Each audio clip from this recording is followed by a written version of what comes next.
आणि मुख्यमंत्र्यांना अडचण होती की म्हणजे आमची सीट आहे म्हणजे गोडसेची, तर मग त्यांना पण अडचणीत होतं. म्हणून त्यांनी एक गुड फेथमध्ये त्यांनी निश्चितपणे मला फोन केला आणि विचारलं की ओबीसी समाज, माळी समाज शिरूरमध्ये पण खूप आहे, तर तुम्ही तिथे लढू शकता का.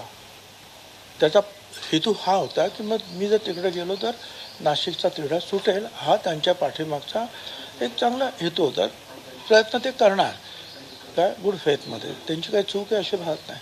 परंतु मी त्यांनाही सांगितलं की बाबा ठीक आहे, ओबीसी समाज सगळ्या महाराष्ट्रामध्ये आहे, बरं सगळीकडे मी जातो, भाषणं करतो आणि येतो, माझा संबंध जास्त कुठे येतो, सगळ्यात जास्त नाशिकमध्येच असतो मी. नाशिकमध्ये जे आहे आमदार अमुक पालकमंत्री म्हणून सगळं काम, त्याच्यामुळे मी काही नाशिकमध्ये. अमृत नोनी गॅस्ट्रिन, अपचन, ऍसिडिटी, गॅस्ट्रबल ह्यापैकी तुम्हाला कुठलाही गॅस्ट्रिक प्रॉब्लेम झाला, उपाय एकच, अमृत नोनी गॅस्ट्रिन. म्हणजे नाशिक बरं मी काय मागितलेलं नाही, त्याच्यामुळे नाशिक जर मिळत असेल तर नाशिक सोडून दुसरीकडे मला पाहिजेच म्हणून मी कुठेही जाऊन उभा राहील हे मी माझं म्हणणं नाही आणि ही माझी वृत्ती नाही.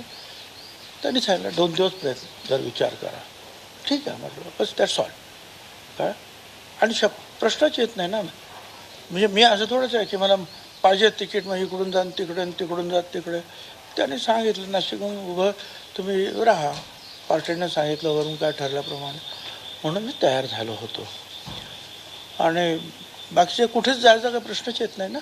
तसंच अनेक ठिकाणी मागणी होती. अनेक ओबीसीच्या ह्या रॅली ज्या झाल्या त्यातून अनेक ठिकाणी साहेब इकडे उभे राहा, तिकडे उभे राहा, तिकडे उभे राहा.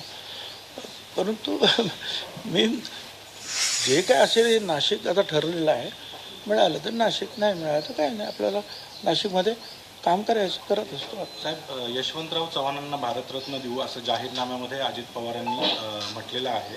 मात्र जयंत पाटील म्हणालेत की अशा पद्धतीची मागणी जी आहे ती जाहीरनाम्यामध्ये केली जाऊ शकत नाही.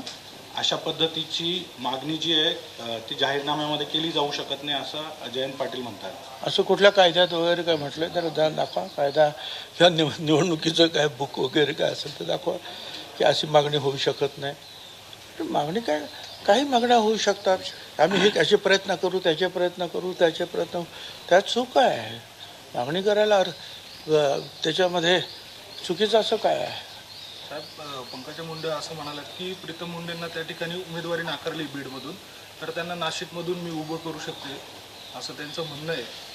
कसं बघता याच्याकडे? आता काय सांगू, त्यांना माझं सांगणं आहे की बीडची जी निवडणूक आहे काहीतरी 13 तारखेला, कृपया त्याने त्यांच्यावर पूर्ण लक्ष कॉन्सन्ट्रेट करावं. काय ते निवडून येणं महत्त्वाचं आहे, तिकडे तुम्ही प्रयत्न पूर्ण करा.